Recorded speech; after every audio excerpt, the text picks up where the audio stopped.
Hi, ചക്രു സ്റ്റോറീസിൻ്റെ പുതിയൊരു എപ്പിസോഡിലേക്ക് എല്ലാവർക്കും സ്വാഗതം.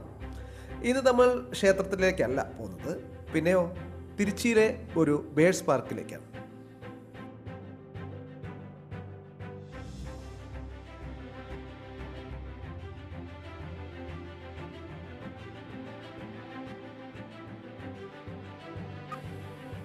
രണ്ടായിരത്തി 25 ഫെബ്രുവരി 9 ഉദയനിധി സ്റ്റാലിൻ ഉദ്ഘാടനം ചെയ്ത തിരുച്ചിറപ്പള്ളിയിലെ കമ്പരസംപേട്ടയിൽ തുടങ്ങിയ അടിപൊളി പാർക്കാണ് തിരുച്ചി ബേഡ്സ് പാർക്ക്. ഇതിൻ്റെ വലിപ്പം ഏകദേശം 4 ഏക്കറാണ്. രാവിലെ 9 മുതൽ വൈകുന്നേരം 6 വരെയാണ് പ്രവേശന സമയം. പ്രവേശന ഫീസ് മുതിർന്നവർക്ക് 200 രൂപയും കുട്ടികൾക്ക് 150 രൂപയും. ഇച്ചിരി കൂടുതലാണ് അല്ലേ? ഒരുപക്ഷെ തുടക്കം ആയതുകൊണ്ടാവാം കുറച്ച് പൈസ അധികമായി വെച്ചിരിക്കുന്നതെന്ന് തോന്നുന്നു. ഇവിടെ 100 കണക്കിന് പക്ഷികളും 7D തിയേറ്ററുണ്ട്. നല്ല എക്സ്പീരിയൻസ് ആയിരുന്നു. 7D തിയേറ്റർ, പിന്നെ മത്സ്യങ്ങൾ എന്നിവയും പാർക്കിൻ്റെ സവിശേഷതകളാണ്. 7D തിയേറ്ററിലെ 2 വീഡിയോ ആണ് അവർ പ്രദർശിപ്പിക്കുന്നത്. നല്ല ഒരു ഇതായിരുന്നു. പക്ഷേ സൗണ്ട് കുറച്ച് കമ്മിയായിരുന്നു. അത് നമ്മൾ അവിടുത്തെ സംഘാടകരോട്, അവരുടെ പ്രവർത്തകരോട് നമ്മൾ പറയുകയും ചെയ്തു.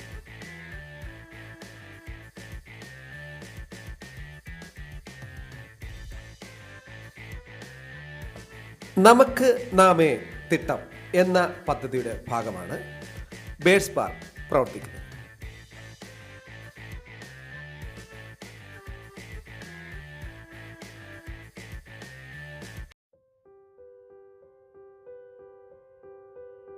തിരുച്ചി ബേഡ്സ് പാർക്കിൻ്റെ പ്രത്യേകത എന്ന് പറയുന്നത് ലോകമെമ്പാടുമുള്ള വർണ്ണാഭമായ തത്തകൾ, മനോഹരമായ മക്കാവുകൾ, യമു, ഒട്ടകപ്പക്ഷി, മറ്റ് അപൂർവ ഇനം പക്ഷികളും ചില ജന്തുവർഗ്ഗങ്ങളും നമുക്ക് ഇവിടെ കാണാവുന്നതാണ്. സുരക്ഷിതവും പ്രകൃതിദത്തവും അന്തരീക്ഷത്തിൽ സൗഹൃദ പക്ഷികൾക്ക് ഭക്ഷണം നൽകാനും അവയുമായി സംവദിക്കാനും അതിഥികളെ അനുവദിക്കുന്ന ഒരു സംവേദനമായ അനുഭവമാണ് ഡിസൈനർമാർ പാർക്ക് രൂപകൽപ്പന ചെയ്തിരിക്കുന്നത്. അവിസ്മരണീയമായ ഒരു അനുഭവം സൃഷ്ടിക്കുന്നുണ്ടായിരുന്നു.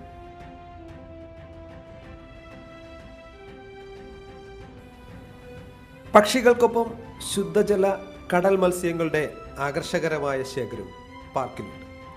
ഏകദേശം 40 ഇനം മത്സ്യങ്ങളെയാണ് ഇവിടെ പാർപ്പിച്ചിരിക്കുന്നത്. പക്ഷി പ്രേമികൾക്ക് അതുപോലെ അക്വാറിസ്റ്റുകൾക്കും തിരുച്ചി പാർക്ക് ഒരു സുഖകരമായ അനുഭവം പ്രദാനം ചെയ്യും. പുരാതന തമിഴ് സാഹിത്യ വർഗീകരണത്തെ അടിസ്ഥാനമാക്കി 5 വ്യത്യസ്ത മേഖലകളിലാണ് ഇത് രൂപകൽപ്പന ചെയ്തിരിക്കുന്നത്.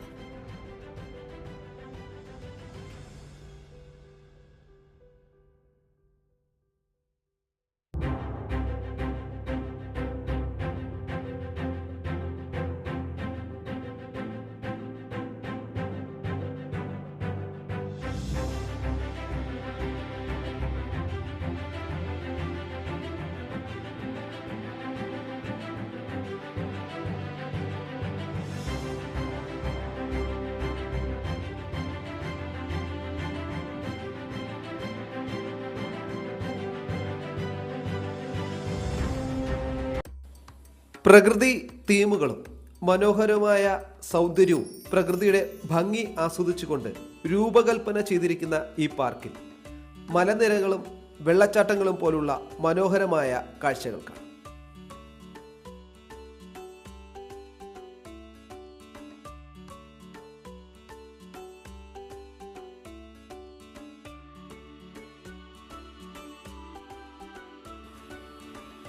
പക്ഷികൾക്ക് പുറമെ വൈവിധ്യമാർന്ന വർണ്ണാഭമായ മത്സ്യങ്ങളെ പ്രദർശിപ്പിക്കുന്ന ഒരു അക്വേറിയവും പാർക്കിലുണ്ട്.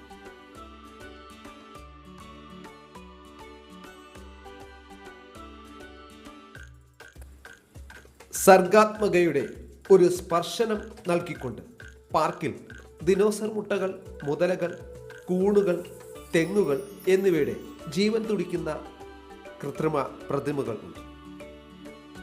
7D തിയേറ്റർ, VR ഗെയിമുകൾ, ടോയ് ട്രെയിൻ, കുട്ടികളുടെ കളിസ്ഥലം, കഫേ, വിശ്രമസ്ഥലങ്ങൾ എന്നിവയും കാണും.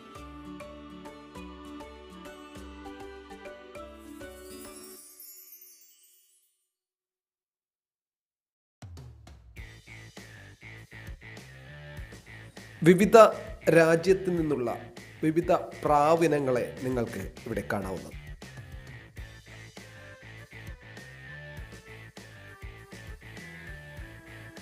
ട്രിച്ചി ബേഡ്സ് പാർക്ക് വെറുമൊരു ആകർഷണ കേന്ദ്രമല്ല, അതൊരു അനുഭവമാണ്. വിദേശ വന്യജീവികളും പ്രകൃതി സൗന്ദര്യത്തിലും നൂതനമായ വിനോദത്തിലും നിങ്ങൾക്ക് താല്പര്യമുണ്ടെങ്കിൽ അതും നിങ്ങൾക്കിവിടെ ലഭ്യമാണ്.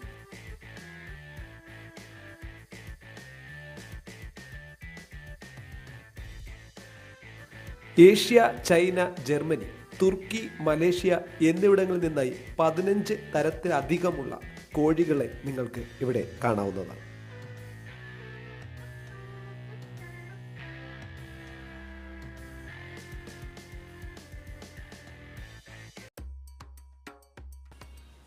ഇനി അക്വേറിയം കാഴ്ചകളിലേക്കാണ്. വിവിധതരം മീനുകൾ, അവയ്ക്ക് പറ്റിയ ആർട്ടിൻ്റെ ചാരുതയോടുകൂടി ഒരു മനോഹര സ്വപ്നത്തിൽ മുഴുകി നിന്ന് കണ്ടുപോകുന്ന ദൃശ്യ വിസ്മയം.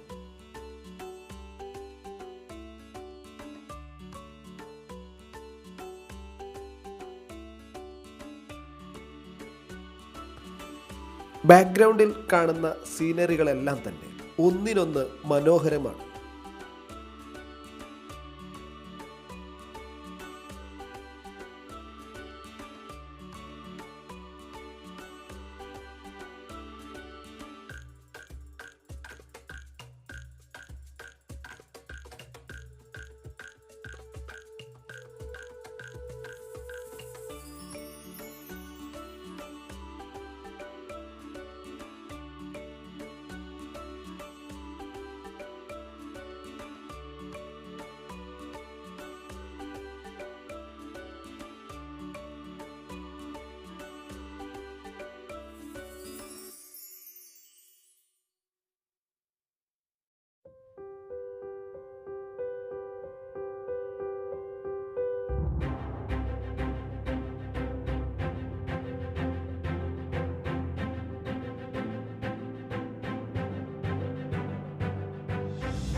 വിവിധ പക്ഷികളുടെ മുട്ടകൾ, അതുപോലെ വിവിധ രാജ്യത്തു നിന്നുള്ള എലികൾ, 1-2 ഇനം പാമ്പുകൾ, അതുപോലെ തവള, അതുപോലെ ഞണ്ടുകൾ ഒക്കെ നമുക്ക് ഇവിടെ കാണാൻ കഴിയും. വളരെ ചെറുതായതുകൊണ്ട് നമുക്ക് ഷൂട്ട് ചെയ്യാൻ കുറച്ച് ബുദ്ധിമുട്ടുണ്ടായിരുന്നത് കൊണ്ടും നമ്മളിവിടെ കാണിക്കുന്നില്ല. 1983 എന്ന സിനിമയിലെ നിവിൻ പോളി കണ്ടുപിടിച്ച ബൗളിംഗ് മെഷീൻ ഇവിടെ കാണാവുന്നതാണ്. ഒരു 12 ബാളുകളോളം നമുക്ക് അത് കളിക്കാൻ പറ്റും. ഏകദേശം 2 മണിക്കൂറോളം മനസ്സിനെ വളരെ നല്ലൊരു തലത്തിൽ, സന്തോഷത്തിൻ്റെ തലത്തിലെത്തിച്ച ട്രിച്ചി ബേഡ്സ് പാർക്കിൽ നിന്ന് വിടവാങ്ങുകയാണ്. ഇനി അടുത്ത വീഡിയോ ചെന്നൈ എഗ്മോർ മ്യൂസിയം.